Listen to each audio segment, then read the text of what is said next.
ಸರಿ ಅರ್ಥ ಮಾಡಿತು, ಮತ್ತೆ ಅರ್ಥ ಮಾಡಿತು ಇಷ್ಟ ಆದ ಮೇಲೆ ಅಲ್ಲಿ ಒಂದು ಫ್ಲ್ಯಾಗ್ ಬಿಡಬೇಕು, ಈಚೆ ಬದಿಗೆ ತೆಗೆದುಕೊಂಡು. ಈಗ ಡಬ್ಲ್ಯೂ ಆಕೃತಿ ಆಯಿತು.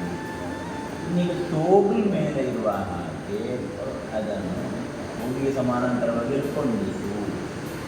ಇದು ಗ್ರೂಪ್ ಫ್ಲ್ಯಾಗ್ ಆದ ಕಾರಣ ಅರ್ಧ ಮಡಚಲಿಕ್ಕಿಲ್ಲ. ಅಸೋಸಿಯೇಷನ್ ಫ್ಲ್ಯಾಗ್ ಆದರೆ ಇದನ್ನು ಅರ್ಧ ಮಡಚಬೇಕು.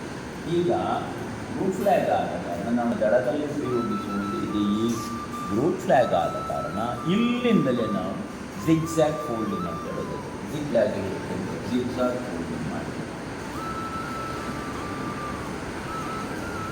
ಸಾಮಾನ್ಯ ಮುಕ್ಕಾಲು ಭಾಗದವರೆಗೆ ಜಿಗ್ಜ್ಯಾಗ್ ಫೋಲ್ಡಿಂಗ್ ಮಾಡಿದ ಮೇಲೆ ಮತ್ತೆ ರೋಲ್ ಮಾಡಬೇಕು. ಇಟ್ಟು ಚೆನ್ನಾಗಿ ರೌಂಡಾಗಿ ರೋಲ್ ಮಾಡಿ, ಮಡಚುವುದಲ್ಲ, ರೋಲ್ ಮಾಡಿ. ರೈಟ್. ಆಮೇಲೆ ಟೋಕನ್ ಮೇಲೆ ಇರುವಾಗ ಕೈಯಲ್ಲಿ ಹಿಡ್ಕೊಂಡಿತ್ತು. ಸ್ಟೇ ರೋಪ್, ಇದಕ್ಕೆ ಸ್ಟೇ ರೋಪ್ ಅಂತ ಹೆಸರು. ಆ ಸ್ಟೇ ರೋಪನ್ನು ಸ್ವಲ್ಪ ಕೆಳಗೆ ಮಾಡಿ, ಕೆಳಗೆ ಮಾಡುವಾಗ ಇಲ್ಲೊಂದು ತ್ರಿಕೋನ ರಚನೆ ಆಗ್ತದೆ. ಅದಕ್ಕೆ ಸ್ಟೇ ರೋಪನ್ನು ಗಟ್ಟಿಯಾಗಿ ಎಳೆದು ಸುತ್ತಿ ತಂದಿತ್ತು. ಅದರ ಒಂದನ್ನು ಬೈಟ್ ಅಂತ ಹೇಳ್ತೇವೆ, ಮಡಚುವ ಭಾಗ. ಆ ಮಡಚುವುದನ್ನು ತ್ರಿಕೋನದೊಳಗೆ ಸಿಕ್ಕಿಸಿ, ತ್ರಿಕೋನದ ಗಟ್ಟಿಯಾಗಿ ಎಳೆಯಿತು. ತ್ರಿಕೋನದೊಳಗೆ ಅದು ಈಗ ಧ್ವಜಸ್ತಂಭಕ್ಕಿತ್ತು ಸಿದ್ಧ ಮಾಡದ ಬಳಿಗೆ ಹೋಗಿ ಅಲ್ಲಿಯವರೆಗೆ ನಾವು ಮೊದಲು ಕೆಲಸ ಮಾಡಿದ್ದೇವೆ. ಇನ್ನು ನಾವು ಧ್ವಜಸ್ತಂಭದ ಬಳಿಗೆ ಬನ್ನಿ. ಈಗ ಅದು ಹ್ಯಾಲಿಯಾರ್ಡ್. ಈಗ ಧ್ವಜಸ್ತಂಭದಲ್ಲಿರುವ ಹಗ್ಗಕ್ಕೆ ಹ್ಯಾಲಿಯಾರ್ಡ್ ಅಂತ ಹೆಸರು.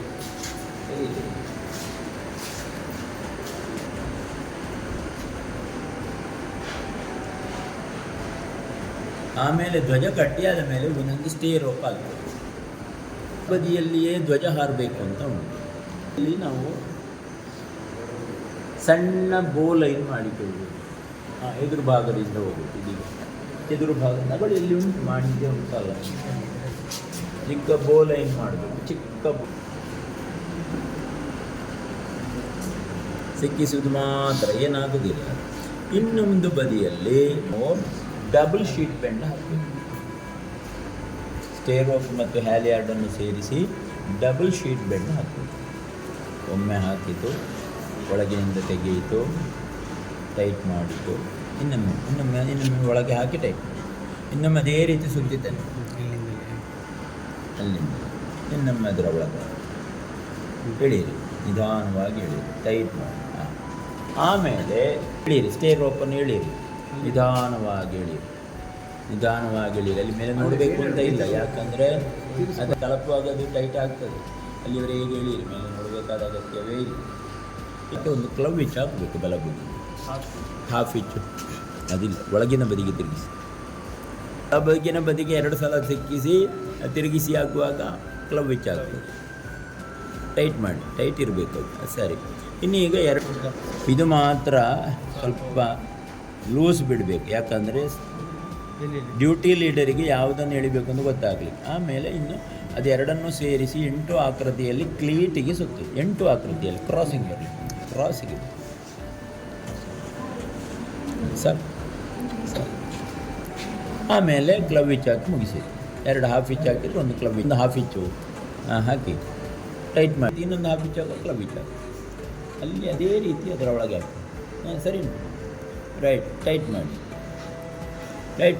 ಈಗ ರೆಡಿ ಆಯಿತು. ಈಗ ಫ್ಲ್ಯಾಗ್ ನಾವು ಫ್ಲ್ಯಾಗ್ ಟೇಕಿಂಗ್ ಸೆರೆಮನಿ ಇಂಡೋರ್ನಲ್ಲಿ ನಾವು ಗ್ರೂಪ್ ಮೀಟಿಂಗ್ ಮಾಡುವಾಗ ಮತ್ತು ಹೊರಗೆ ಸೌಕರ್ಯಗಳಿದ್ದಾಗ ನಾವು ಹೀಗೆ ಮಾಡ್ಬೋದು.